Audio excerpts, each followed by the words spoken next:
I'm Charlene Clear. I'm the Stakeholder Engagement Management for BREEAM. I will try and make back a little bit of time if I can. Essentially, I've been asked to just whiz through how we pan out in planning, what that looks like, and the impact that we've been having in this space for the past 25 years. I imagine most of you are familiar what BREEAM actually is, but for those of you that don't, it's essentially a certification scheme looking to drive and verify sustainability best practice across the built environment. As Gavin said, we're a global operation. We're operational now in 76 countries and over 500,000 certified projects and counting, with 2 million registered on the books.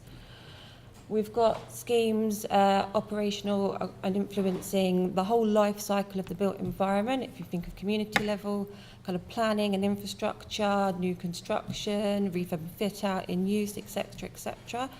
And we influence kind of up and down the whole industry in terms of supply chain, consultancies, developers, planning, public sector, so on and so forth. We've got a scheme for every single use type you can possibly imagine: offices, industrial, retail, new homes, so on and so forth.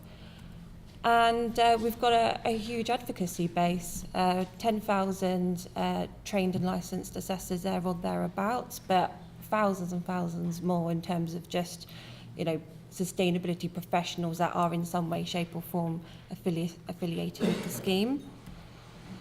And we've got a wide range, an eclectic mix almost of clients: public sector, private sector, some SME types, your typical kind of volume house builders, large corporation developers, real estate managers, and so forth.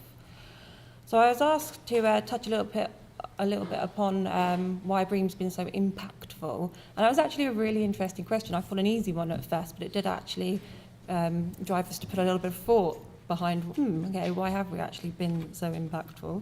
What are the secrets to our own success? And in order to answer that question, I've really got to take you back to our roots, to the beginning in 1988. If you could imagine a kind of time, an energy crisis-y type time where there were blackouts and so on and so forth.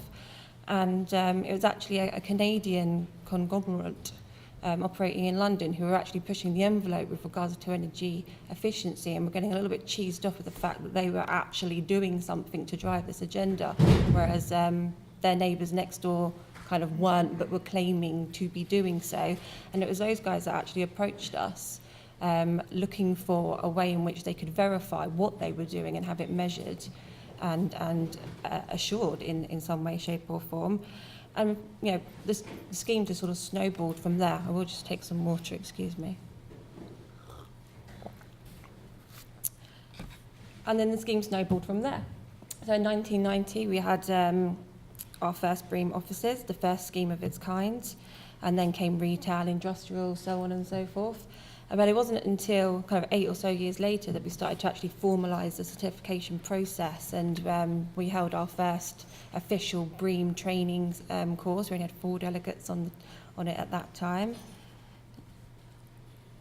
And then in and around the turn of the millennium, we saw central government catch on to what we were doing, and they started to specify BREEAM for all of their capital projects in and around what was then a kind of very good, excellent rating, and off the back of New Labour's environmental and climate change kind of policies.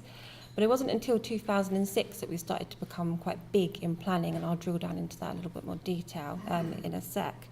But it was essentially a kind of mix of all of these driving forces that built the platform from which we've been able to grow internationally. And in 2010, we set up our first national scheme operator. So to clarify what that is, it's essentially a franchise kind of agreement between us and another organisation for them to kind of license the scheme, the branding, and run it themselves in a different country.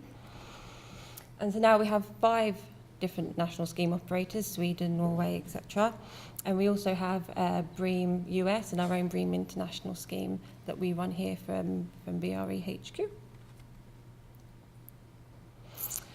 And I suppose when reflecting on how and why we've been so impactful, we can look at it from a stakeholder perspective and from a numbers perspective, but we do have to give ourselves a little bit of a pat on the back for our know-how. As Gavin said, we've been running now for 25 years, but behind that is 90 years of BRE, skills and expertise. And so the way in which we approach the scheme and what's in it, the technical criteria, is coming from a very well-informed place. And it's through the way in which we've, I guess, sought to challenge the market and drive innovation, it's kind of like through putting ourselves out there and challenging the market. Sorry, let me just catch my train of thought. That we've actually then been able to catch the imagination of the public sector and those responsible for building regulations and help them push their own standards and create a better baseline for our industry. Just, I guess, drawing out a particular example is a nice one, the dual flush toilets. Back in, I'll just check the date, 1991, it didn't exist, no one heard of it. We set a requirement for it, people said it couldn't be done. 4 years later, someone did it. 4 years later than that, we see them everywhere, and it's now just common practice. And so every sort of 2 to 3 years, we review the scheme, the criteria, see what we're doing, make sure that we are pushing the boundaries and staying that little bit ahead of the regulatory minimum. And the way in which we do that as well is constantly evolving. So back in the day, sort of 10 years ago, you would have picked up a BREEAM manual and it would have had, I think, quite prescriptive kind of criteria and requirements around how you should be meeting certain performance objectives. We've tried to evolve that, taking in point HO6, safety and security, which some of you may be familiar with. I think in prior versions of the scheme, you'd have seen kind of specific security measures that needed to be in place for us to recognise that as good practice. Now we're moving much closer towards a kind of more outcome-focused approach, where we sort of say, it needs to be secure, it needs to be resilient. You're the industry, you know what you're doing. Make sure you're engaging with the right people at the right time, and putting in the right measures that are appropriate to your development. And we're consulting actually on the new 2018 scheme and the technical criteria in and around this issue at the moment. If you'd like to have a look at it and give us your views, there's an exemplary level credit now that's available as well, as I understand it, for those that are really starting to get a grip, I guess, on trying to pick up on some of what was coming through with the panel discussion here, but trying to grapple with some of the issues that you guys are facing. And again, as well, thinking about the impact on what works well and what sets us apart from other standards. Essentially, it's this kind of cherry on the cake independent certification model that we have. There are different schemes out there that are offering, varying different forms of verification. Our model, we believe, is one of the most robust. So not only do we take a step back from the assessment ourselves, we don't do that. We license and train assessors to do that for us, so there's no conflict of interest there. We ourselves, as BRE, are independently vetted by UCAS as well. So there's always just checks and balances throughout the whole assessment process, right up until the point where a certificate is issued, to make sure that we're balancing all conflicts of interest. So how has this played out in planning then? Well, again, I'm going to have to take you back a little bit to 2004.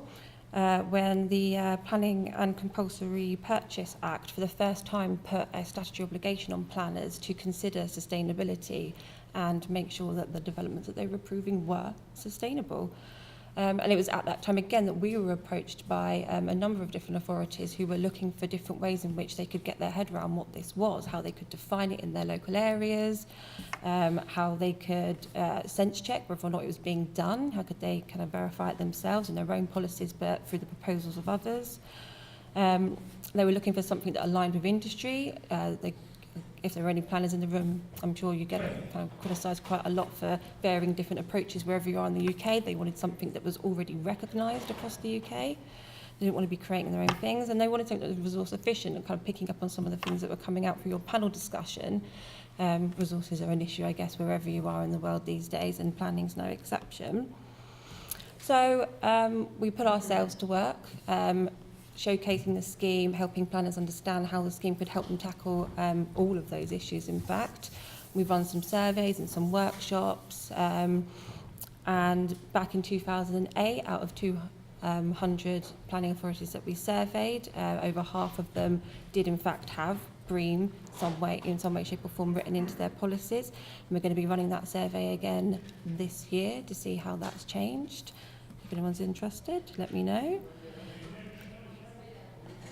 And I think if there are any assessors in the room or developers, you probably would have come across BREEAM in various different kind of policy guises.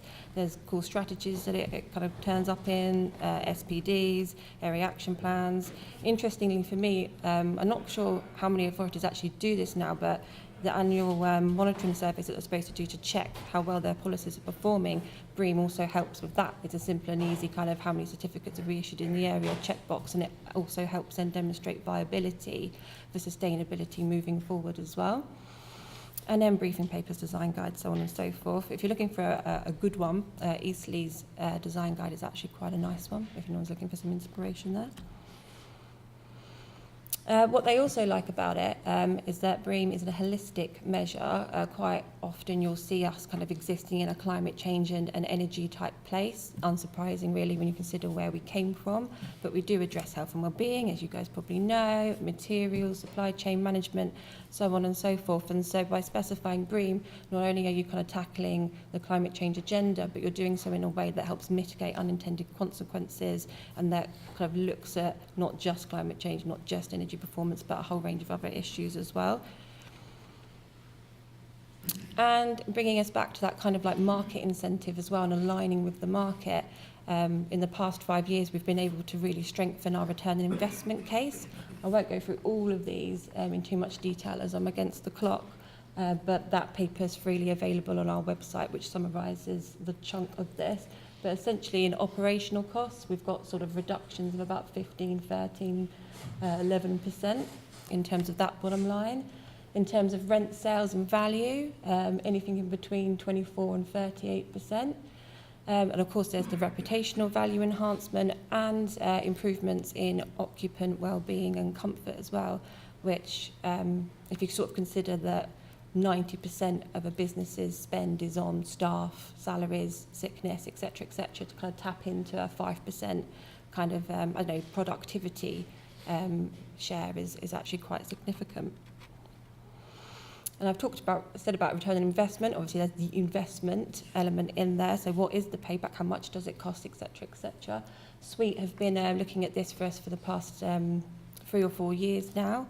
And I would say that the industry actually backs their findings in that the typical capital uplift for BREEAM and a certificate is less than 2%, all things considered, if you're in a kind of well-placed area. So if you're in a kind of rural area looking to build a really high-tech healthcare type establishment, it's going to be a bit more. If you're in London, where there's good infrastructure, good transport facilities already existing in place, it's going to be less. And they found that this kind of 2% there or thereabout uplift can be paid back within 2 to 5 years, just on the operational costs alone. That's just on utility costs alone, nothing else. So in that respect, it's actually now a really attractive financial investment for most developers as well, which lends itself to having those sort of planning discussions, the kind of viability discussion, the kickback that quite often planners find themselves having to negotiate. And then, of course, the cherry on the cake, the value of the actual certificate itself, why certify, why not just build to sort of standards? Well, again, it's just this independent verification that you've done what you said you're going to do. It assures that it's being delivered or has been delivered, and it gives confidence, essentially, to a variety of different stakeholders. We're talking about planning today, but someone mentioned somewhere about legal, insurance and finance, etc. They fall into that bracket as well. It's just that confidence that it's actually been done that's the real value piece here. And developers, public sector, private sector, so on and so forth, recognise that. To try and bring it to life a little bit, I thought I'd just sort of showcase this case study, the Land Rover Ben Ainsley Racing Team HQ down in Old Portsmouth. This was a bit of a partnership between Portsmouth City and the developers. If you go down to that sort of like South Hampshire, kind of Isle of Wight type way, they're really hot on sustainability in general. They have a really strong planning officer society that kind of come together and share best practice. Sharing best practice is the norm, thankfully, in the world of sustainability. Don't face the same challenges that you guys clearly do. So people building down there know what's expected of them from the very beginning. They set up their shop, it's clear, people know what they have to build to. So again, that viability discussion sort of doesn't even exist, because if you're building down here, this is what we expect, wherever you're building as well. If you go next door, it's going to be the same. And that ensures that developers are thinking about the scheme from early on, which is exactly what happened here. Right from the onset, BREEAM was embedded into the proposals, the thinking, so they were able to hit on some of the quick win credits from the onset, zero cost, and bag themselves a BREEAM excellent rating. And in terms of the credentials, there's been significant ecological enhancements. They've focused a lot on occupant well-being, good daylighting, good indoor air quality, so on and so forth. So in a nutshell, why has BREEAM been so impactful, particularly in respect to planning? When I was drafting it down, I thought, okay, I think it's actually 6 key things.